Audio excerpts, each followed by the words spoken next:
Hi there, friend, and welcome back to another episode of Artworks for Teachers. I'm your host, Susan Riley, and today I want to ask you a question. Have you ever been in a situation where you are extremely uncomfortable?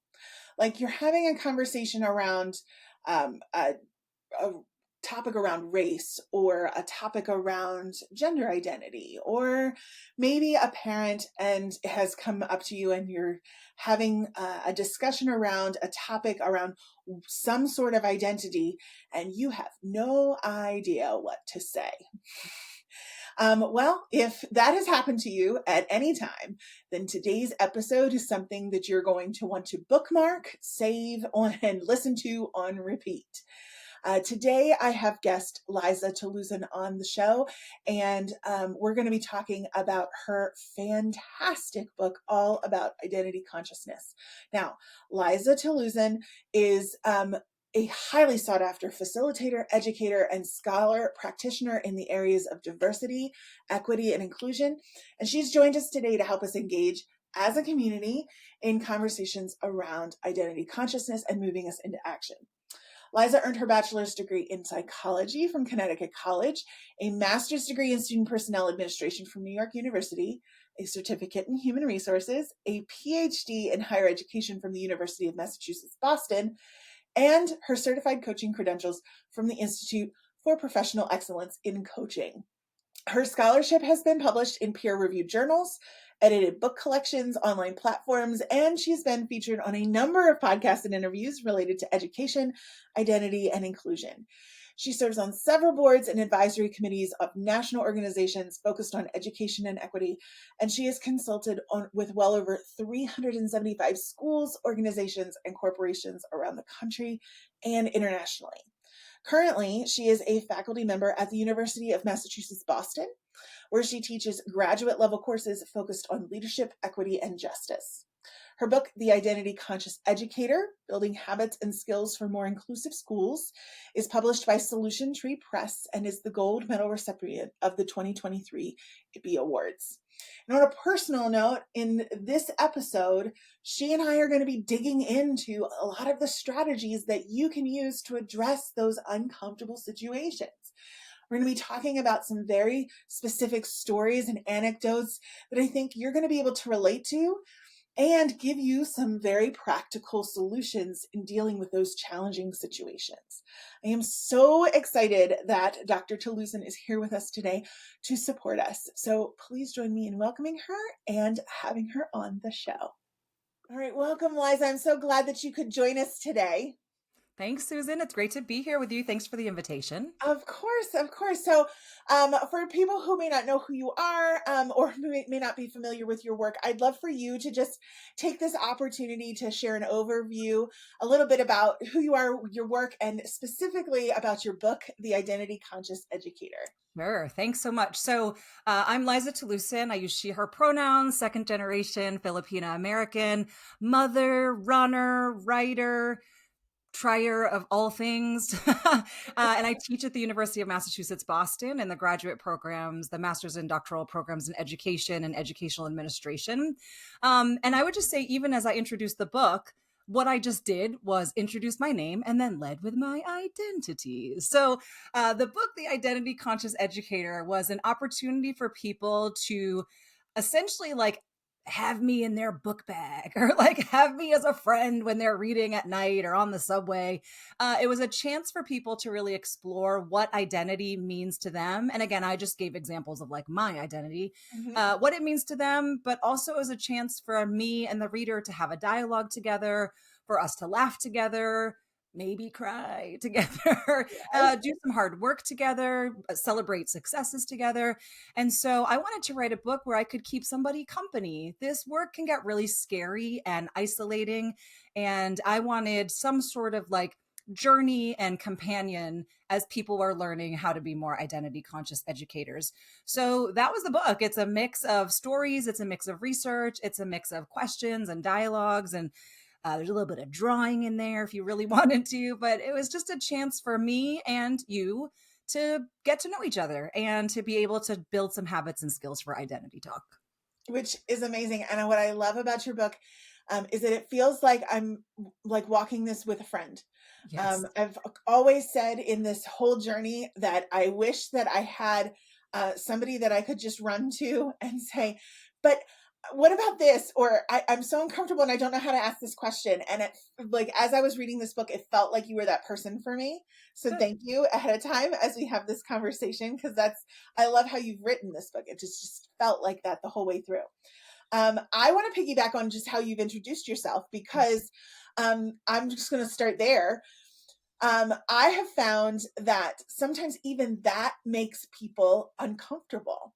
Mm. Weirdly enough, when I've walked into situations in terms of introducing myself with she, her pronouns, it's just, people will say, whoa, whoa, whoa, why do you have to do that? Why do you have to list your pronouns like that? Why do we have to do that now? And that makes people uncomfortable or standoffish right at the beginning. Mhm. So I'm curious, from your standpoint or from your viewpoint, um, why do we need to begin starting to do that? Why do we need to start having that dialogue or changing that dialogue? Yeah, I love this question.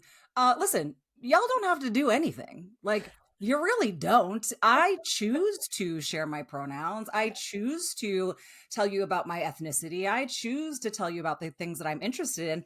But yeah, nobody's making you. You might feel some peer pressure, like a little bit. If you're the only one in the circle who hasn't done it, there might be a little bit of peer pressure, but like nobody's making you do it.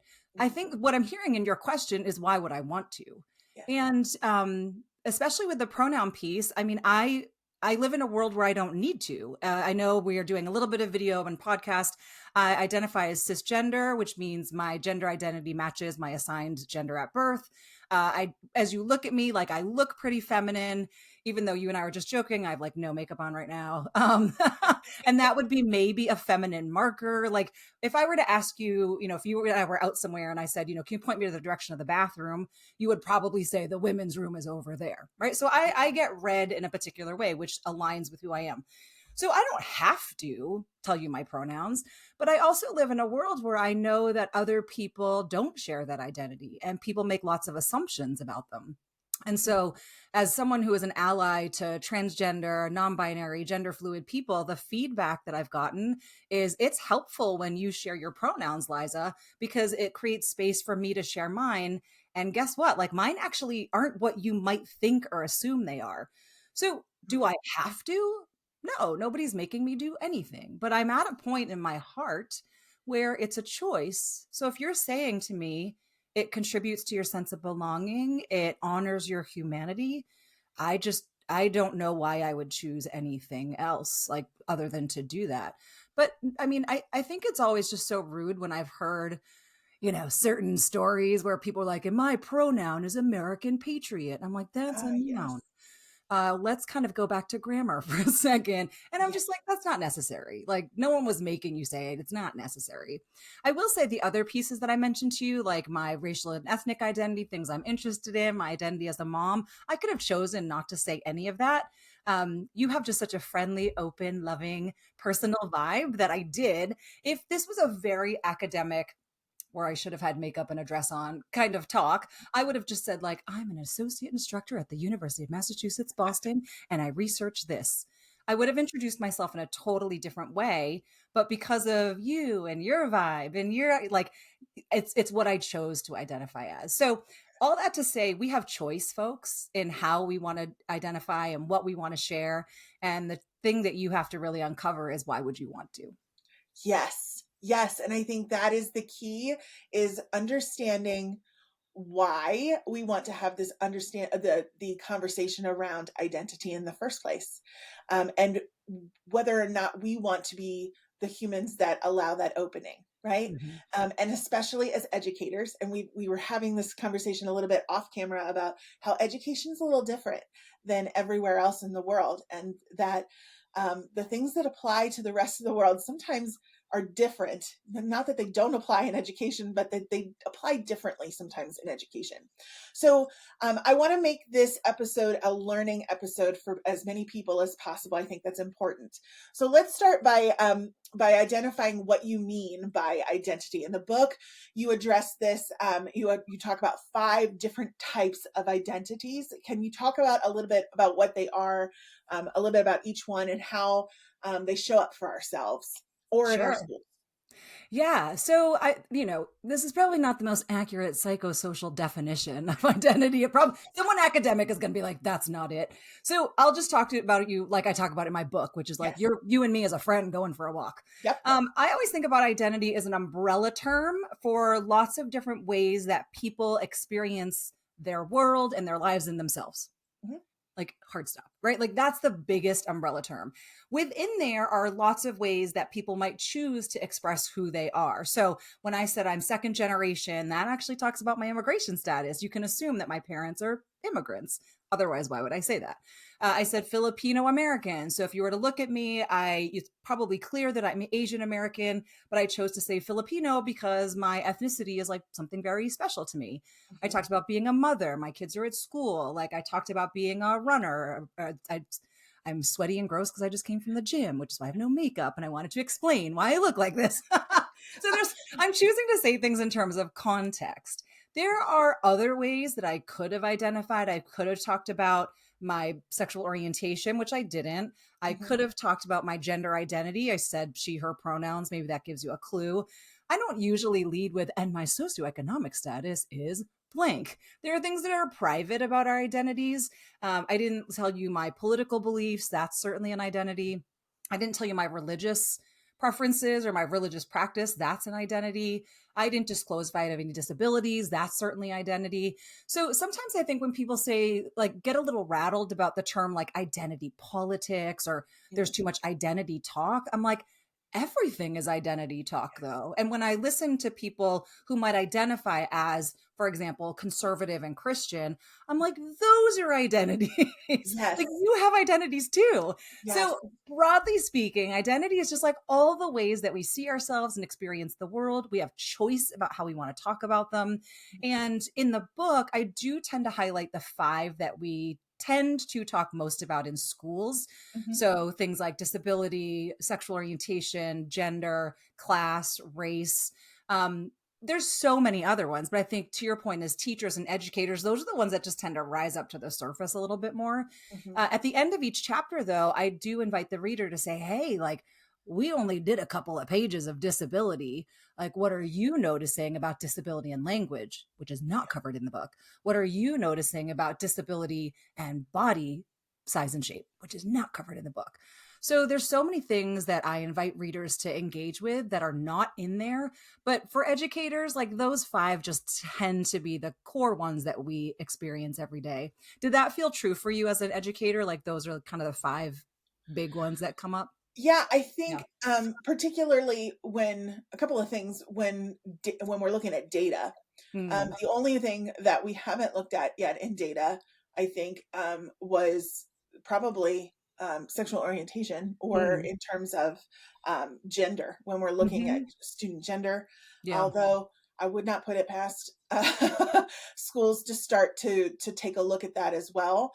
Yeah. But when we're taking a look at student data, we're certainly looking at economic status. We're certainly looking at race, and we're looking at how students of those identities are doing, Right.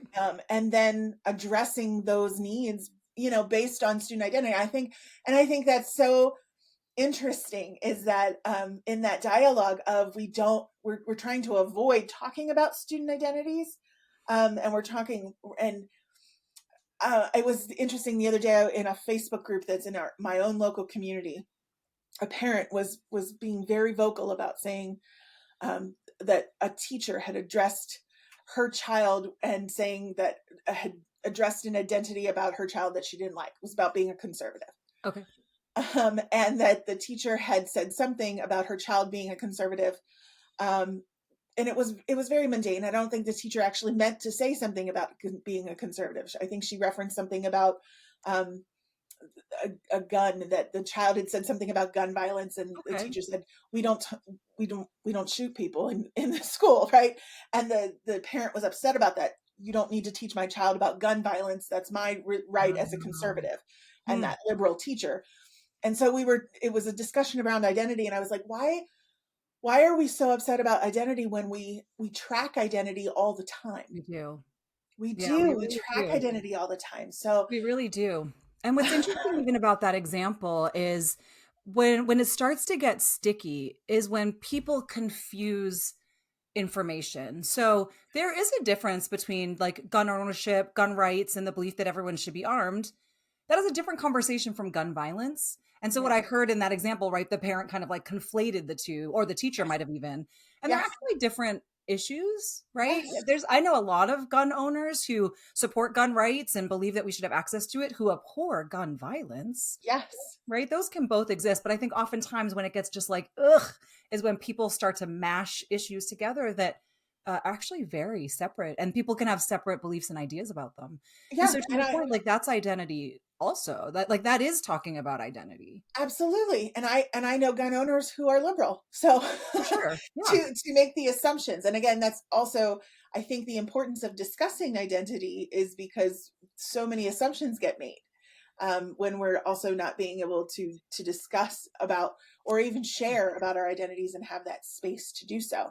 Exactly. Um, so the other piece that I wanted to kind of discuss was how you framed the book. So I'm actually in the middle of starting to write a book myself, and one of the things that was so helpful for me was the outlining of it. So I'm Cool. a student of outline right now.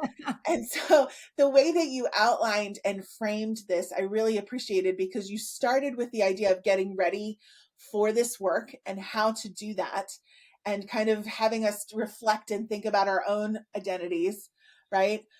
How to build our practice, and then turning that into action, Yeah. which I think is so important. It's not just about the reflection, it's not just about thinking about this, but actually doing something with it. But I was curious as I was reading this, which one you have found to be the most challenging, Hmm. and some of your favorite ways to address those challenges. Oof. Wow. Amazing question. So what's interesting is the book. So the reason why the book feels like Liza in a pocket is because the book is written in the way that I talk and see the world. Like it's not like overly stuffy. It's, even right now I'm like animated and talking with my hands. It probably feels like that way in the book. And so the way that I outlined it is just how I see the world, and how I see the world tends to happen in a rhythm of the rhythm and flow of three is what I call it. The Okay. first is we always have to build knowledge. So, like the beginning of each chapter is some sort of story about me, which tends to be unflattering, some research that backs it up. Not an overwhelming amount of research, just like undigestible amount. So there's build knowledge. So even for me, as I was writing the book, even though I had these personal stories, I was looking for research that would support or dismantle whatever was happening to me. So I wasn't always looking for like research that would agree with me. Right. So build knowledge is important. I think it's important to find people who do affirm you. I also think it's incredibly important to find people who disagree with you, and in research that totally blows through your argument. And so those both show up in the book. The second thing, after we've built some knowledge, gotten some information, is we have to engage in reflection. And engage in reflection is just asking ourselves the question, like, why should I care about this? Like, what in the world does this have to do with me? I chose those 5 chapters because they have something to do with me. People have often given me feedback like, Liza, why didn't you write about religion and faith tradition? Or why didn't you write more about like health experiences? And Mhm. those are very important. They don't happen to be on my top 5 right now. It's not to say they wouldn't ever be. At the time of the writing, it wasn't.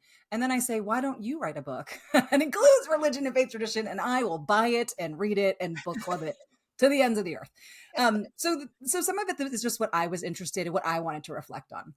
So in the middle of Mhm. the book, there's these activities, these reflection questions that are meant for you to do by yourself. Some people are in really isolated communities where they actually don't have anyone else to talk to about these issues, or maybe like in their family, it's not accepted to talk about this. And they just kind of want like a friend to go back and forth with. So the middle of the book is activities, or the middle of the chapter is activities and questions. The last part of the book, the last part of the chapter is like, so what are you going to do about this? Like, congratulations for reading all the studies. Way to go for reflecting, which is so important. Now what? Like, what are you doing? So those last couple of questions are always, what happens now? What happens next? I think what people appreciate is that I don't tell them what it is. I mean, what's different? What happens for a science teacher in sixth grade is going to be different than what happens to a college professor who's teaching senior dissertation. Like, there's no one way to do this. So people are either really happy that I'm not like, here's what you're supposed to do, or they're incredibly frustrated because I'm not telling them what to do. And I Yeah. get that a lot. Like, just tell me what to do, Liza. And I'm like, Yeah. well, I can't, because what I would do is what I would do. It might not work for you.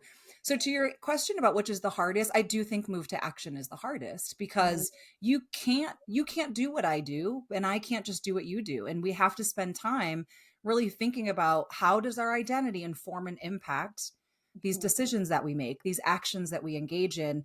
And I can do all the research and I can give you reflection questions. I can't do that part for you. And for myself, I think move to action is the hardest piece as well. Yeah. Yeah.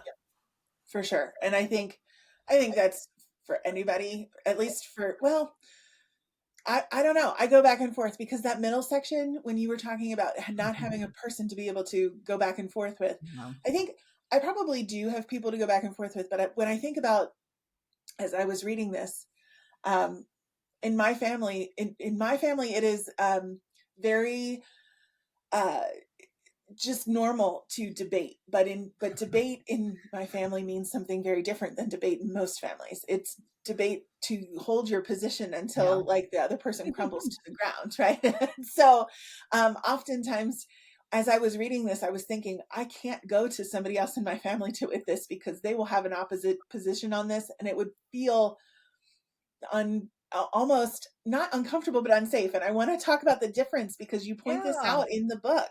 And so that was a real challenge for me, that middle section, Yeah. almost, because I can take action.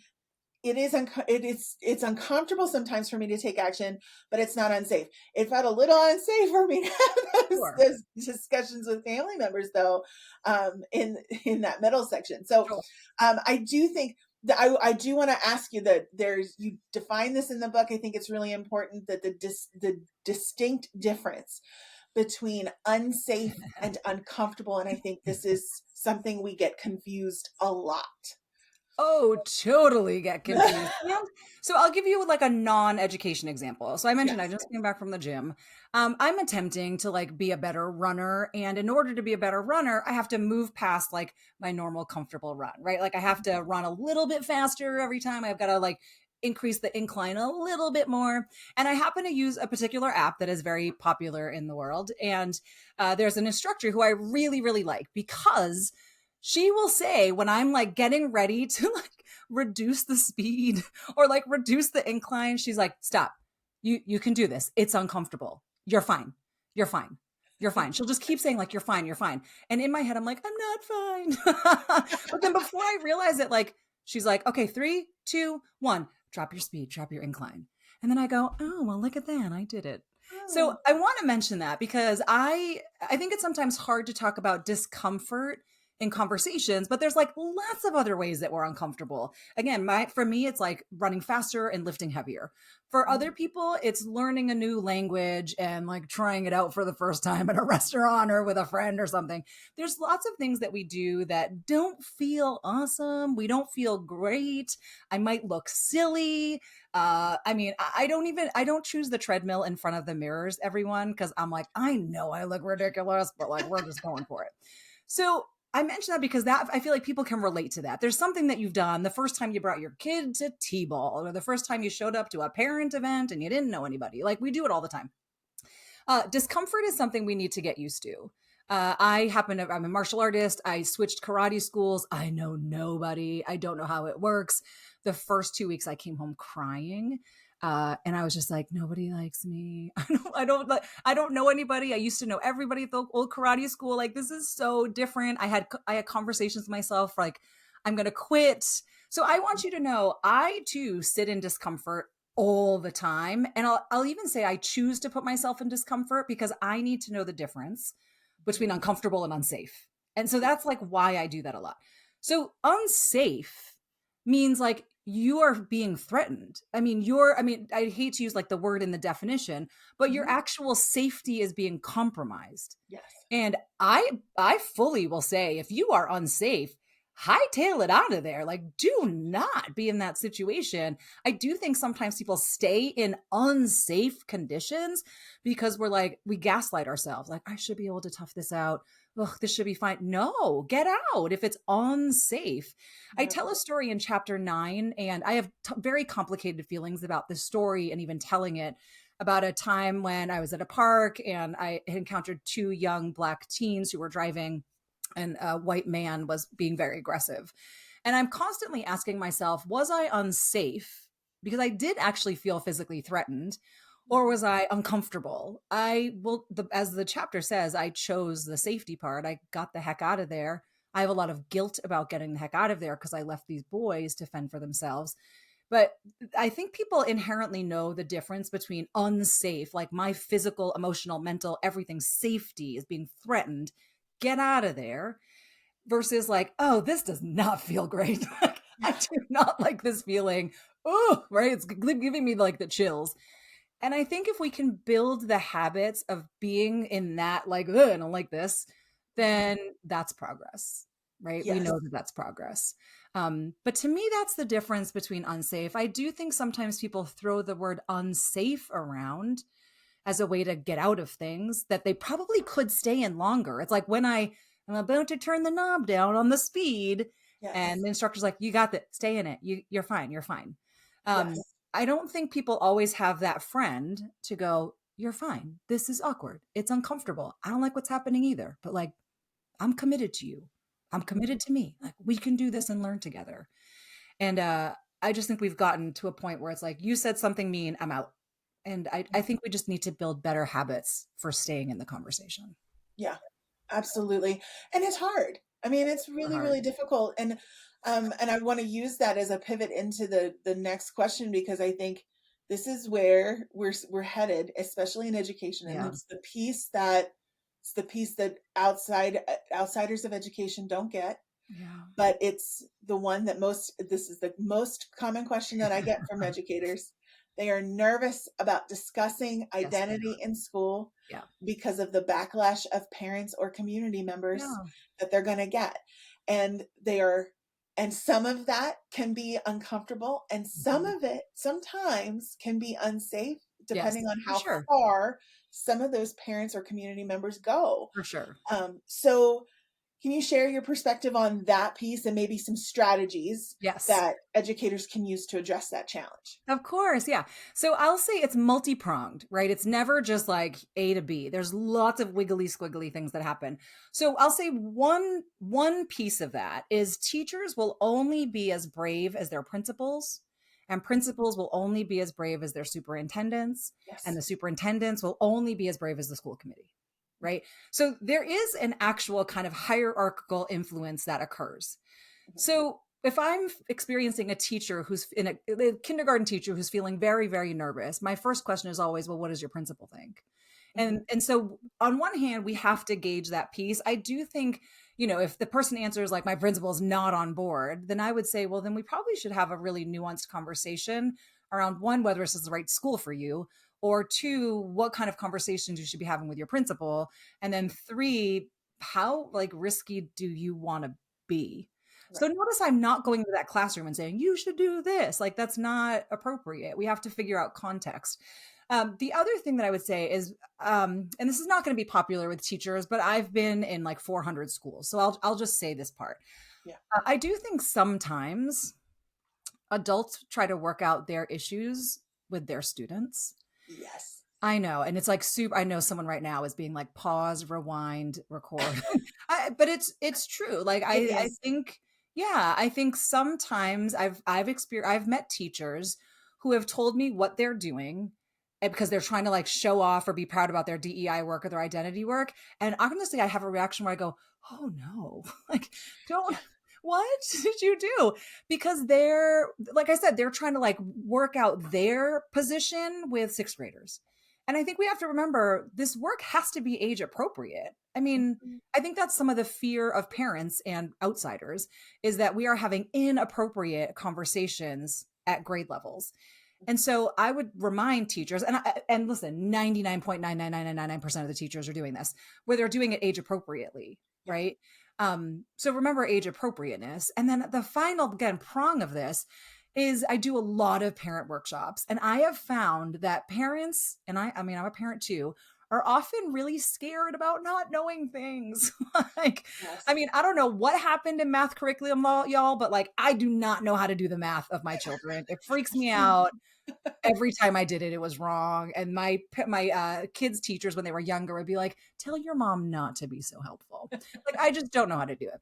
And I think the same thing happens with this identity talk. So if you are a parent who's kind of my age, 30s, 40s, 50s, whatever, we grew up at a time where it was emphasized to be colorblind in some of our communities, or Mhm. it was impolite to talk about issues of race or gender or sexual orientation.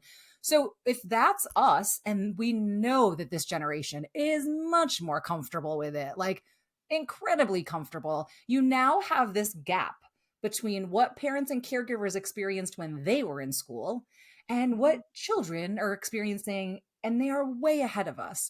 So the solution is making sure that you are bringing parents and caregivers along. Their reaction tends to be because they are scared, like, help them. Like, I Yeah. say that as a parent, help them, support them, understand that you might be doing similar lessons with parents and caregivers that you're doing with your students.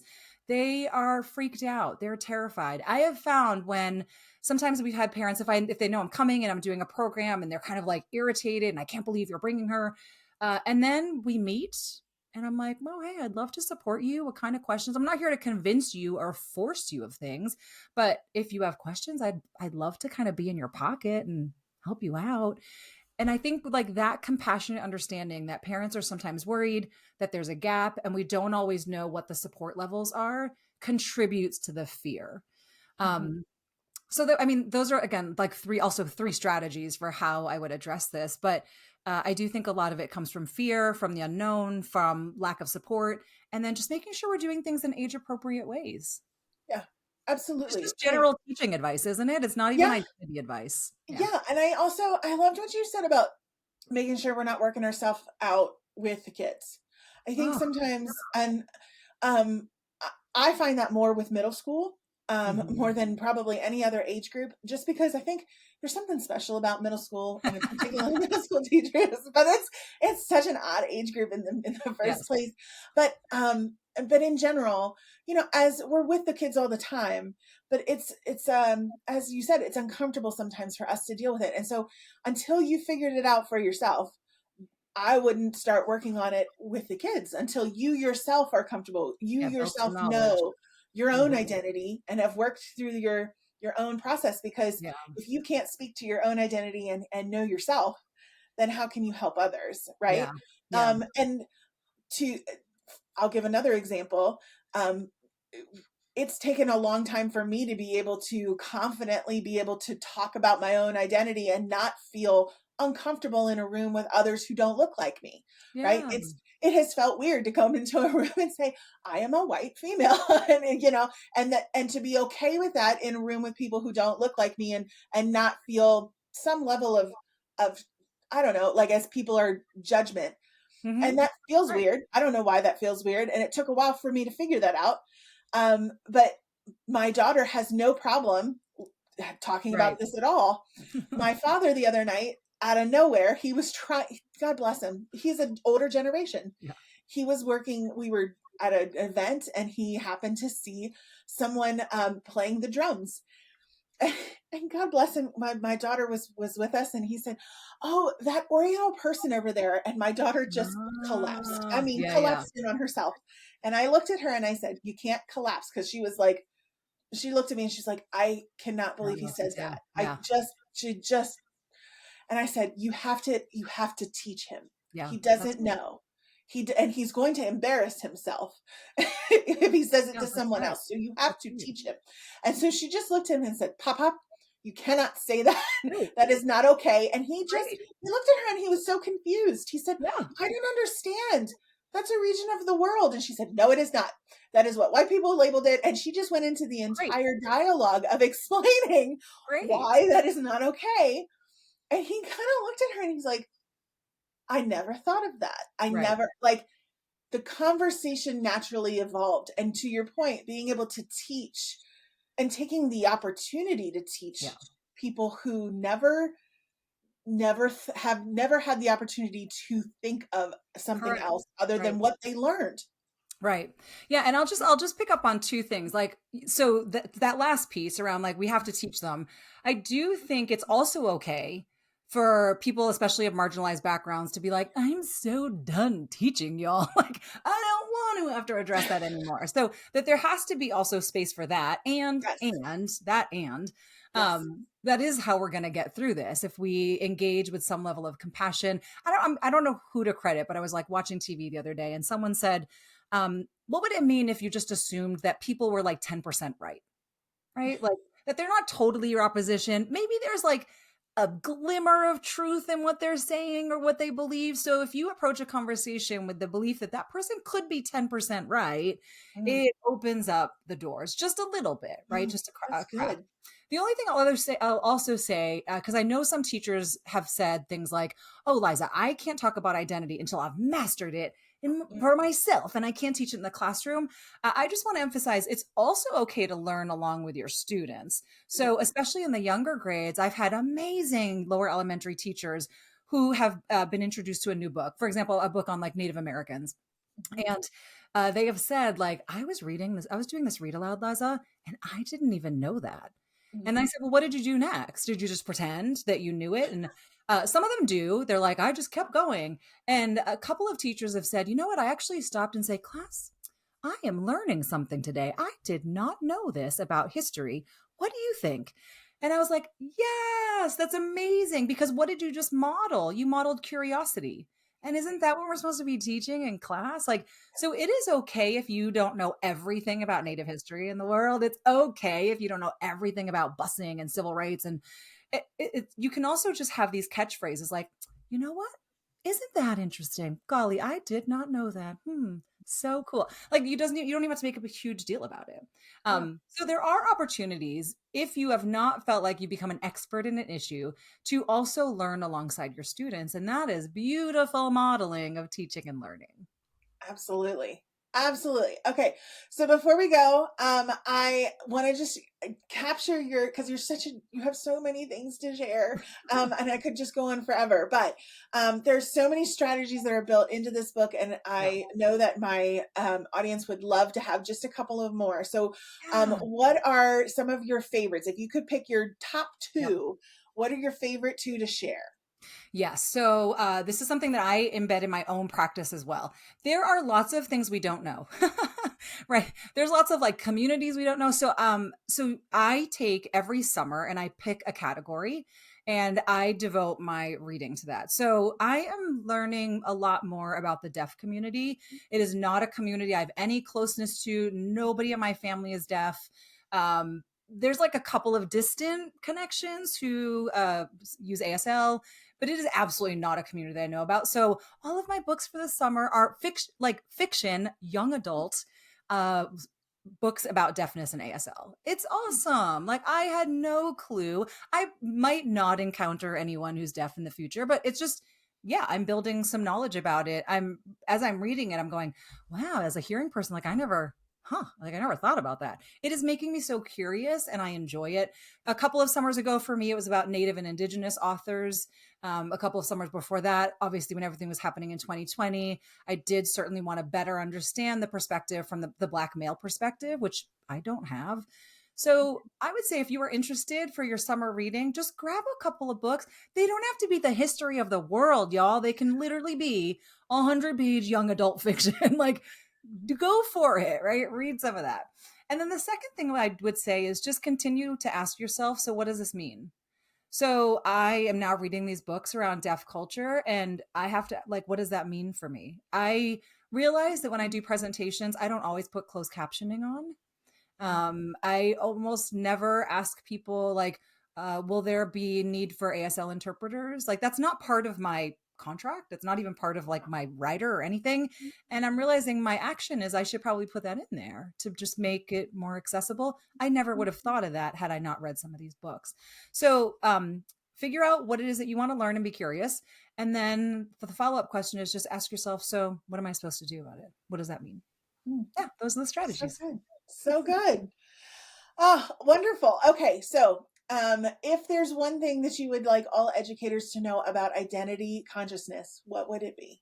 That everyone has identity. Like, Yeah. we all have it. Whether or not you've like unmasked or revealed it, you have it. And for some of us, we don't bring our personal identity into our classroom. So not everybody has pictures of their family on their desk. Not everybody likes to tell everybody their business about what they did on the weekends. That's fine.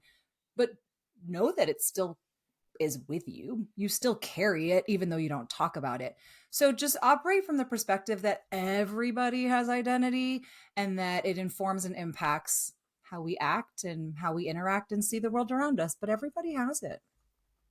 So, all right. Where can people learn more about you and stay in touch? Sure.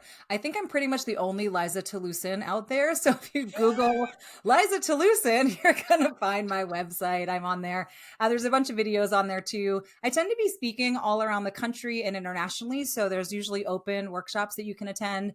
And I run a couple master classes if you're interested in identity conscious facilitation, or even if you just need me in your pocket and you have some questions, feel free to reach out. It's how we get better in this world. Fantastic. And we will put links to all of that in the show notes for today. Liza, thank you so much for Thank you. being a part of the podcast today. I learned so much from you. I learned from so much from your book, but also from being a part of today. Thank you so much for the gift of who you are and what you share. Thank you so much. Great to be here.